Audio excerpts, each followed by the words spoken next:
ral adau re ro mi changwan le ruasur laka changwan le ruasur laka long silawin ti inding tha lo ei ding tha an ne na ei ding tha ten a theng thei lo pek ding lo silo pek nak ding kha har tuk ruanga rol thi tha in anga lo ching in ramle mi phun ranga nun nak pek ti lo i ral de dau re ro mi a dau tui a dau re ro mi kan ral ka pol hinain upan na ka pek an har sa zet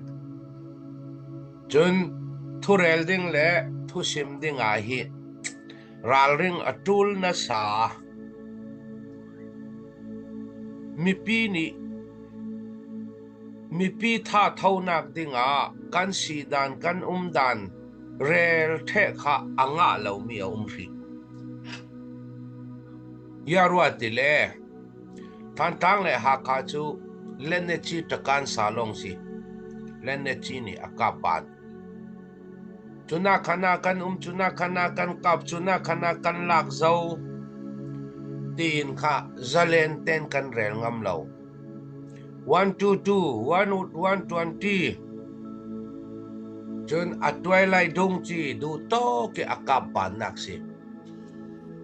kan rel mi le kan sim mi kha ayang tin mo call rang nen atheng vi vau thau social media isin khami song chi zau tu aphoi khat tat tinan ve chun than tang mi upo chu location GPS point nei cha ke an si khami GPS thawin andu nak len ne chian kap thei andu na van zamin an thak thei tika mi pi tha thau nak dinga thurel ding hi ral ring a tul thei zet tu ta khavek ruang a ral ka pol ka phong kan lak sak the sal zo ruang a ayang silet la thin sau ten thom pang tha a phi lung oi mi thom pang kha mi pi ni rak ngak kau ti kha hina in karel du kalau som du hai chuwe kin thil tam pi rel nga ri lo mi te thu thim na ka mutupia kan ra la simi yang za an thi yang za an liam yang za kan kai kan ral asimi te chunan thei thiam kauding e chilen ni ral pakhan long kan nei non lo tika mai thal yang za kan nga yang za kan kai yang za an thi ti pol kha te yawin te in chilen council ni apuang le kauding e chu vekin than tlanga poste te kan lang mi pol chunan thei the cha lo rel atul non lo ral rang yang za an thi zo ral thom yang za kan lak zo chi le hliam yang za an akai kan kai mi yang za an kan malama thi le hliam yang za kan ti kha te yawin te in te sain tu ni an pon tiang kha kan ngak dinga mi pi ka lo som hai i hliam pu ma pu tok phang kan ya ti le ka pok nak si mai thali ka pok kan si kan naw hak lai kwa li thon mo ruai to mi ka phuk thon mo dawok kan se lo ti ka ral voi khat dau ni chu akeng tel mi chu chi le hliam nak akeng tel hrim kha mi pi ni kan thei chia ma tu le ma pu le hliam tor pol ranga mi pi ni tu zana tu suna nan thei tok en rak so salu nan thei tok te nan ban akong te rak chang ti ru ti khanan ka lo som du kan ma sidia bol ngau ram long manin hi lei thum ma pu kan ke le kut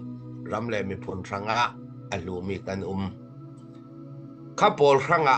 long silawin liam maputam pikanum ve kapol ranga kha thei tokin nan kodrak samu nan tharak thau nan beng akong rak chang teru ti kha tuzana kalau som du hai cholong silawin kan ne ding yang chan si an tor thei ding yang chan tiang si bom tu lo yang chan tiang si tong khan thei ding kan ne kau ding mun thum mun li long tang thang khata don ne thwan nek zau alut thang ding long se kau ya te le ne na ki pathian ta si ne nak pathian ni impact cha kan ne ding e mi pi khan nan sik pya lau bai dong lau nan bai dong tuan tu shan miao ka chin karen lama copy pakhat khayang za sung ta an kap theo kan ni thakhan man kim ri lau pi mu mau thani rong an ka pi mani long a kha miu lengi mi ta kong kha api ta tinan ting thai kan ni sikulan chong mo kan phit nga zau ha khan yang man a bom tu ra thai lo ara thai mi chu van zam le ha khai len ne chi long si kha thai to kan swa ding chun tu tum ti lim operation a rel lo nga lo rel ding mi than tang mi pi ni ne nan du nak thin lung hrim kha alung oi tuk operation mun kipa kan fe kan ral ka pol kan fe operation kan tua than tang mi pi tukin ne du mi le ral rang doi suak du mi le hi to na hi revolution rangi pe kok mi kamulo tamaya madan nan wen kau ding ramdang ramleng ram thumna nan mi pi nan nei mi paisa sumpai thei tong nan swalong selo ram sungi tui khoki pi than tang mi pi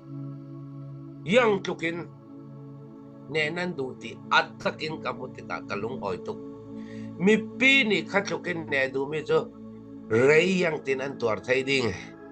chun kan ral ka le pol ai in le thil an har zet ti mi kha ai in ding nei lo silo pe ko nak ding har tuk ruang asi ti dai tha in ding lo i hliam lei thum dam lo pali ka ti mi dam lo pol hi ti dai in ding an nei lo ti in tha in ding an nei lo ruanga an yang lawa zu an zuna na ya suwa ki khati raklung mi polan si kha mi pi bom lo ro selon har tuk yikha aiding rol pe kong na ding le changvat ka laka changvat le tam tuk a har zet e than tang mi pi para lung oi thu ta ka sim chi nan tum nak nan thin lunge than tang sin ral rang nan doi suak du nak thin lung khem ka pathian thla su pek tak ro rin an si ti kha avoi khanna ka kasim thei tok si ri se kalung oi ding in fanan hol verero wi dola ting ni lai chon nga thangin ka thaya te dim kap ding in ton zang achini anging chon online a ngai te nan da yang lo mi cdf ton zang le ke jen ka pok ti kha thu phan si ton zang a ke ji tawan an cha lo kha khoilam media ni ma thu phan rak tua ZRA hi tenan an kai vere ro mi tharan laki ni thum ni liam ta kha len tlang kha ahlanin rakap lala e anzia ten da swala lai doi sal ta tu leding kha ZRA ton zang zaulen lam chu si sala kan ni lam si lo shamu titanin a umlo falam hi an pian seno re rawi kap ding te ve khatu thang atam zen na an kap coding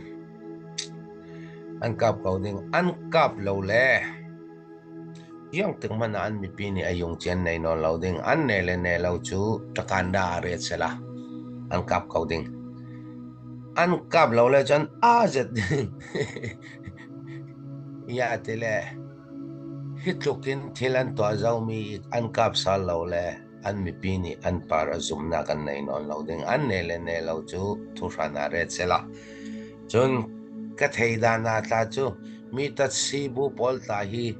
zani thum lai kho sunga an zem ti si mi pi hi suak lawin khwa kang law ding in tan lawin ka polaya tla male in le law kil ding ti khasi kang law ding in ti khasi ral ka pon silaw pe mi pi chu an ti le chu an ta na tul ko chun khwa kang le kang law chu akap tu para amuti wan zamin bom athak ronga in tampi akang dalo avathak nga mi in kyang kap rong kha asimai kang khwa kang in kang ding in chu kol ral ka phi man za ta tul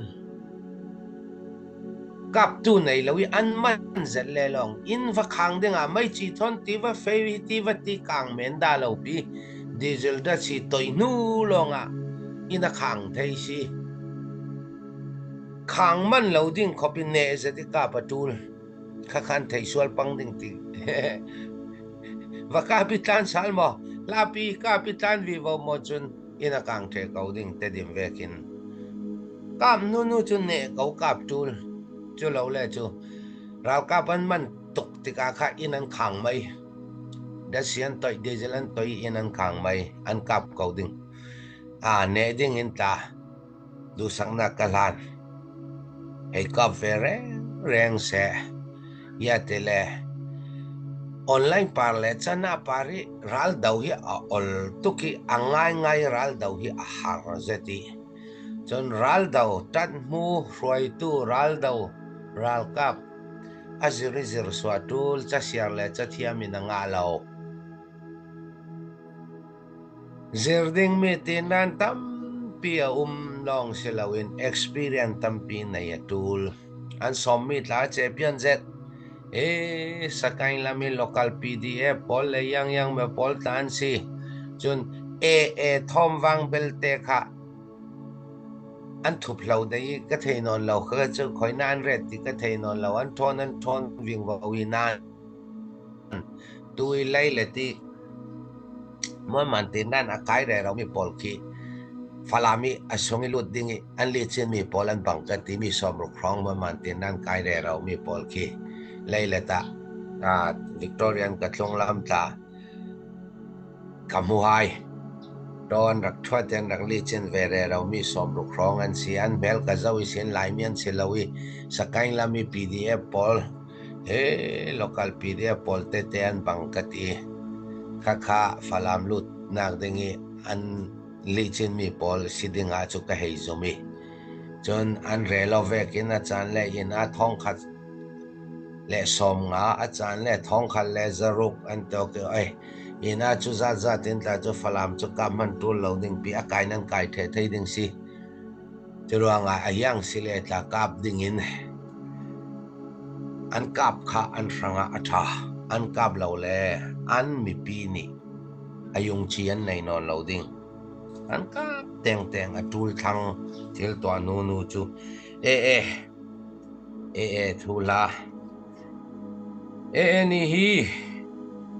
chin pin e tong pai thanglam chin len thanglam hi andu theng chou andu an theng chou nak ding ranga cb thon an join ok mi si chin pin e tong pai theng chou thai alapha siddita anma yakai alapha siddita tuai ret tum mi khasi chun ni CB ami khan CB ming puti chen le chen dawa ve ke lang tiri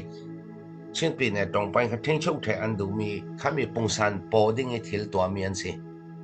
chun an theng chou nak le chen pi ne sung chin len sunga an theng chung nak le an uk thai nak dinga an ma du dani uk chugi po song nak dinga hi cb phoi te phoi khat te pol hi million hlei nga chiao an thau pan mi se ni nan an tum vek le an rin vekin arak silau ding ya te le chu asit da lo ding kol ral khang nam veki chinlen si ral ka pol khan nam intumi angalo poli mi panga pathum rong ni long mai thalan keng adang ni chu nam free sian ri an ri sunga ka in northel mai thau keng lo bak in tan nor kau kaka sian ri ruanga si nam le free an keng a reng nin kap sunga reng nin kap sunga reng ni karuk chin an lai karuk chin tan munan la kaka kan tuk lo nak si chun sian ri si an mang mi si pol hi ril rong thei lo bang thei lo it thei lo ya ama kami mang chingi inorin si truanga rek khat an tum vekin achang lo tika tu hi mai chon da nor non lowi tam son kha arsa pol thon kha an boy ve tika an kir sal ta an thon chu an tum dan vekin chinlen tong pai long se lawin yo ne tiangin an lo sha thai nak dinga thilan rak to mi si chun an rak tum dan mi ding chu lailen pi rizwa kapol tiangin thain chu an tum le ding an ma vekin an ma ya khai mi phun pol vekin kha amiu tai sidat kan nei atul chuna si chinlang council tangi si ral ka pol ral ka dau hi ton zanga matupia tu than tanga kan ane chatte a ve si ral ka hi voithum long ral kan dau tang khi at tuani wan command tangi ral dau cha hanga boina ka lo si ral kap sinui ral kan dau ton zang matupi than tanga keima katung tanak sisela amay na khan mu one command pakhat tanga kan amay na khan mu kan nayatul command pakhat tanga one command pakhat tanga kan tul ye bet sidat kan timi kan naitul ri su phoi mu kan du ri kave nga ding in chu cdf tampi an khoi tu le cdf tampi a reform to asalding tampi mo mantenan kai salding tampi tua thi khai cha sung hu te ka zau sal te ka amay na khan mu one command pakhat tanga ye bet thin long su phoi mu pakhat kan nei tul ti hi kai chu kamudan chi khamia pakhat cnn ni one command in ral rak dau pv vo mi thong ni le kulwan thum isin arak dau pi re ro pol khanga chu poinak lem lo nan avoi khanna ki cc tang ral ra dau mi pol la kha harsana komin ka thei kha kan remok tul big mi thil si ka mu ya tele in a kan tam vekin su phoi mu tha te umi command pakhat tanga ameng na khan mu nei zeti kan fei ye bet thin lung kan nei le si ral ka phi aminung tin ta se tha zang in ta se yang kima du thu sa ma si thang tin ka mu si ral kap in a kan su phoyo ngai le kan tam zen nan mi tu ka rel mi khalu a chet kan nei hi kami ranga mo mantin dan te chun cdap officer te polka officer ni azir ding mi athiam ding mi tin dan ya tu tin dan ta si se chu vek long si loin da sing mu ta su mu ayash achan nge achat chi nco tin dan te vek polka tam pi cnn ni training ape ka tul hi kha apoi mo big mi a kai chu kamu khavek te a thanu nu chu si raw kam ni to thai lo mi pakhan man kan nei non lawa kamu ha kha tla si se khoi tla si se a har non lo ding kha apoi mo je thi CDF khoi tu tampi ni ali anetin kathurel mi hi inwa saksela kadu kantam zet I kantam ve ki achu ding kha apoi mo khate kha achian piu chet si sela chun fiang ten mi pi ni kan rak boy ring thau mi fiang ten karel ding CB ni miu ne paruk atheng chogi CC ni miu ne pathum atheng chok ti mi thupan ka nanak boy pang ding fiang ten ka sim sal ding hina te di miu ne karel ding te di miu ne sunga ZRA PDF Zolan CDMC yin tedim PDA CDF huangauram kanum ya tele huangauram chu miu ne pathumain then ruanga chu ruanga tedim miu ne hi Zolan ta silo kathurel nan thai fiang kau ding kazum Zolan ni tedim miu ne pumpi a control lo ton zanga CDF ton zang ZRA CB ni control na pakhan manan nei lo te di miu ne ya ni ya kwat pakhat te long kha Zolan ni a control ruanga te di miu ne ka CB ta se lo fala miu ne ya CNDF CDF Huangauram CDF Zangeram CDF Loncheu chu political win amuin chu CNA ya anum churuanga falam miu ne pumpi hi CNDF ta silo CB ta silo chuvekin minda ta matupia kan pleta churuanga CB ka miu ne paruka malte an velong misi chelen sungi zai somret panga ka sisi kutanga ti ka mipini fiang ten kan thaya tul chuvekin ICNCC ram sungilut ngam lo mi ICNCC ni chinlan sunga tunay na pakan mananay lo ICNCC CRPH NUG thon yang tukin va join ok man sala chinlan na tunay na kan nay lo ICNCC ni yang tikman na chawza ding swak na lo ding yang wrong atile an ni chu federal democracy isi kan swal anten nan na thong shit phoi si pung isin tal sok thailo mi ICNCC ni phoi si pung achi khan upri angan mi chata angan ve mi tan na thong shit phoi si pung kan du lo I kan dau mi na thong shit phoi si pung khami copy ingan mi si an ni chu a hlan ve ke ko miu nei fe thau du mi yang tik man ating swak lo ding chuvekin kasim salding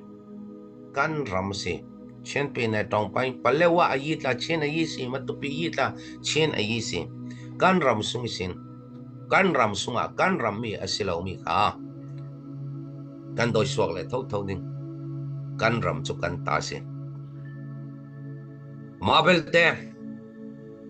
tu tolai ni akeng tel mi ne na mi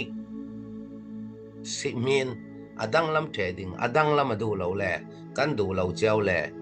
CNF CNA achakatul CNF CNA tha zang an ya tul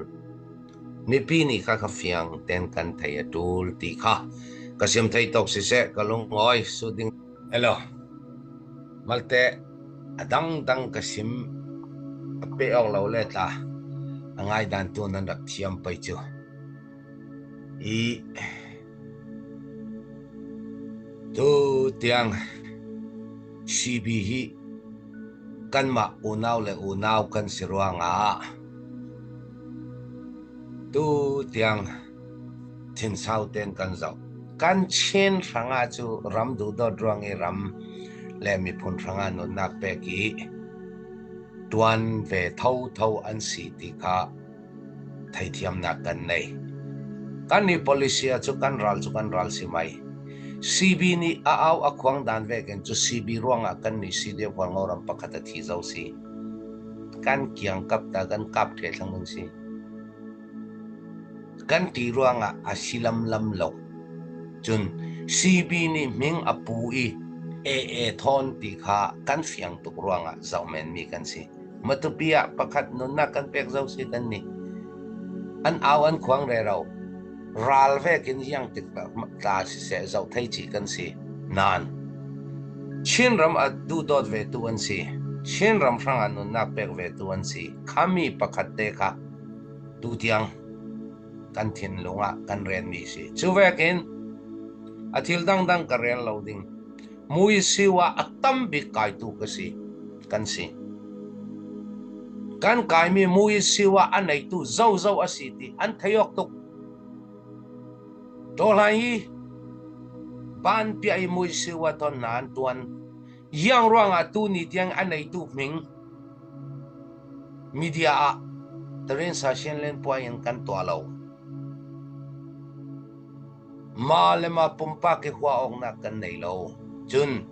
ka mui siwan na tuan mi kha an ma aphoi si mingi tuan mi si lo khami aphoi si i alulam kai tu pol ni pumpak hlong na khranga pumpak si poi rang asiruanga rama fel salding tolhai kan to policy bang lo ruanga pakale pakhat na pipin kan tong nan tolhai athetika khami kha keng telding asilo ruanga si chinlan songa akai tam bikan si ton zanga hong thong khat kai tu ta kan maral ka pun si hina a yang thuken kan kai anei tu zau si yang ruanga tu ni tiang an ming kan rel lo yang aphoi si nau background and 20 kan rel lo nak chu ram le mi phun rangin na tuan chiao chiao kan si khana anma aphoi si ni an tuan mi selawin khami aphoi si i alukai tu kan te pai chu khapol ni aphoi si mingin na tuan mi ti kha kan fiang tu ruanga si dai ten an ruanga yang man social media kan to alo mi tren sa shen len poi te ve kan to alo mi si ti kha mi pi ni kan thai fiang atul chu ve kin CBE a ummi an ral kable atam son ni an policy an thailo tui an fe pi mi ramzuar policy kan terero mi pol ta kha an lukai tu palinga te telong an si an ral ka pol tam takha ram ranga thin lung thiang te I ram le mi phun ranga pe ko kan si an ma a hruai tu pol ni an tuan lo te ka lan chong man an rakai saling tina khazum nak tum pi kan nei churuanga yang kim ni ting I to vi vo mi kan si ti kha mi pi ni thai fiang atul chu ve kin tu a an hruai tu le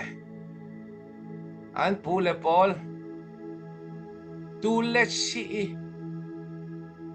thon ta si se yang kim terero pol hi mi pi ni an thun chuang lo ti kha fiang tukin kan thai yang sileta ke ni chu mudan kan nei yu ta thin lung chiang te in dau thlen nak toi kol ral rang ne lo li I kan mi pi nangam te ima in le lo chiao I an ratlungi zalen te in ayan holi nangam te yan umi thu nei nak mi pi ku ti pek sal du I sun zan chol lawin na tuan re ro hi dau than nak hi zamrang ten athe pangding achem pangding ti ruangi aphun phuni ne nak ding lamjin kham re ro tu ya te le hi dau than nak hi tola hi revolution arai paule pumpak hlok na anga tam mi pol arai paule thu nei na nga tu pol ni tola hi the le chem kan ne ding ti anti khami pani apathum nak chu kol ral hang khatin khami pathum apyai mu me na kret chumia mi pi ni an fiang sin thang ding kawin ya tele kum thum leng asi thang zau si na tuan ngai zau si tuan lau zau si ram le mi phun mi pi dot du dot ngai zau si chin ram du dot ngai ti chu mi pi ni asung phiat an pek dingi tui apun phuni ram ne ni zuar mi polta si se apun phuni thil tuare ro polta si se tamaya amiuta te saphau tamai te yakhan an sele ding ti kha kai ne chu fiang ten mi pi ne na ka cha du ayang sileta tui tu zani kan rel re ro mi lama kan kir sal dingi than tang kan ne di mi pi bai dong lau chu vekin a chan le chu thin sau do kan thin a sau do pa yu yang kim kan thai mi pau kha online a social media kan tar la phone tika kan franga adau tu franga harna ka tam kan tu tet vi vào mai kan nor ving vào than tang mi po sunga pathum long atang thang kan ne ding thin sao ten rang na go bai dong lau kan thai mi pau rel ding chu pathian thu long ka thai mi ka rel lawin ka thai lau ti chu pathian thu long pathian thu lawa chu hi na nan du don mi nan fa le nan ral ka pasal tha nusal tha pol ranga har sanak atheng theo ti khami pi ni in thai piu la chu vekin thai to kan so sal payu than tang mi pi para ta se chin ram mi pi mo para ta si se lungoi thu karel than tang kan ne ding kan ne thea aravi voding kan ram sunga ral sang kan doi suak ding kan mi pi kan maten kan okok ding chen ko pan pia than khon chen nation building kan din suak ding ti kha mi pi ne na kalau cha du hai za somriat atang mi kul za kul tuan bedding lo kan nei thang ti kha karel thai tok si se kalungoi